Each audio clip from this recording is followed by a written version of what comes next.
पहलगाममध्ये धर्म विचारून गोळ्या घातल्या, मुंबईत निष्पाप हिंदूंना भाषा विचारून चोपतायत असं वादग्रस्त विधानमंत्री आशिष शेलारांनी केले आणि यावरनं राजकीय वाद चांगलाच रंगलेला आहे। भीती पसरवून मतं मिळवण्यासाठी हे सगळं करण्यात येत असल्याची टीका शेलारांनी केली आहे। तर पहलगामचे दहशतवादी कुठे आहेत असा प्रतिप्रश्न करत मनसे आणि ठाकरेंच्या शिवसेनेनं त्यांच्यावरती टीका केली आहे।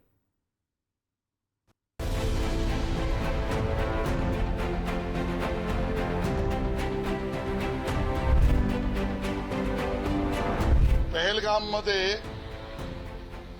त्या लोकांनी धर्म विचारून हिंदूंना गोळ्या मारल्या।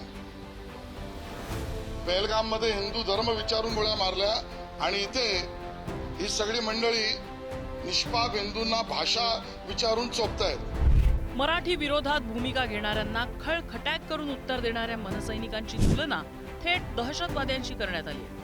ठाकरे बंधूंच्या मेळाव्यानंतर घेतलेल्या पत्रकार परिषदेत मुंबई भाजपचे अध्यक्ष आणि मंत्री आशिष शेलार यांनी मनसैनिकांवर जोरदार टीका केली। भीती निर्माण करून त्यातून मतं मिळवण्यासाठी हे प्रकार केले जात असल्याचं त्यांचं म्हणणं आहे। नोव्हेंबर डिसेंबर जेव्हा निवडणुका होतील परत भेटू, त्यावेळेला ईव्हीएम ओरडू नका। हे पराभवाच्या मानसिकतेमध्ये काळोखात घाबरलेल्या मनस्थितीत जशी माणसं एकमेकाला चाचपडत हात पकडत चालतात, ते त्यांचं चालणं नसतं, ते त्यांचं भीतीला घाबरणं असतं। आणि म्हणून ती भीती याचा खेळ भावकीचा कालचा होता। ठाकरे बंधू एकत्र आले हे चांगलं झालं असं सांगतानाच मेळाव्यातल्या ठाकरे बंधूंच्या भाषणावर त्यांनी टीका केली। ज्यांच्याकडे मुद्दे नसतात ते गुद्द्यांवर येतात असं सांगताना मुंबईत राज्यात कुणीही घाबरण्याची गरज नाही असं शेलार म्हणाले। एकाचं भाषण अपूर्ण, दुसऱ्याचं भाषण तर अप्रासंगिक। विषय मराठीचा, ते सोडून ट ला ट, फ ला फ आणि घ ला घ या पद्धतीचे टोमणेबाज भाषणाची परंपरा। त्यामुळे मराठी हा विषय धरला, हिंदी ऐच्छिक भाषा हा विषय धरला तरी उद्धव ठाकरेंचं भाषण अप्रासंगिक, राज ठाकरेंचं भाषण संपूर्ण नाही अपूर्ण। कोणीही द्वेषाची भावना पसरू नये आणि महाराष्ट्रात कायदेशीर राहणाऱ्या कोणीही घाबरण्याचं कारण नाही। मराठी माणसाच्या अस्मितेची, भाषेची, संस्कृतीची चिंता भाजपनेच केली, भाजपच करेल। आणि अमराठी माणसाने सुद्धा मराठी माणसाला डिवचू नये, पण म्हणून कुठेही घाबरण्याचं कारण नाही। आमची सत्ता रस्त्यावर आहे या राज ठाकरेंच्या वक्तव्याला सुद्धा त्यांनी रस्त्यावर गोट्या खेळा असं सांगत उपरोधिक उत्तर दिलंय। शिक्षण तज्ञांना काही विचारायचं नाही, कोणाला काही विचारायचं नाही, बस आमची सत्ता आहे, आमच्याकडे बहुमत आहे, आम्ही लादणार। तुमच्या हातात सत्ता असेल ती विधान भवनात,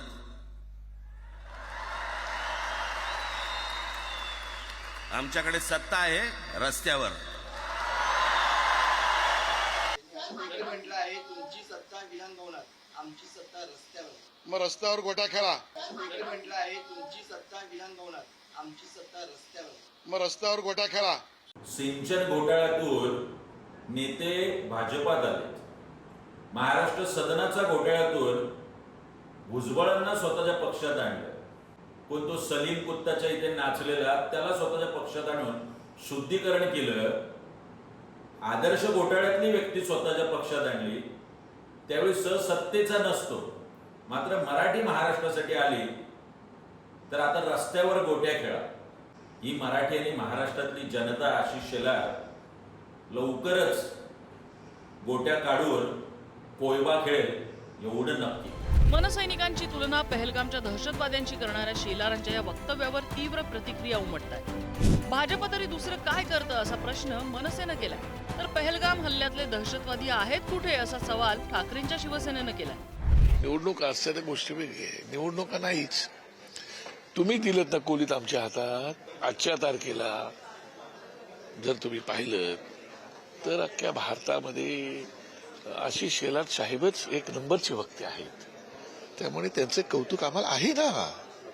आशिष शेलार हे आमदार आहेत, पक्षामध्ये फार मोठं स्थान आहे त्यांचं।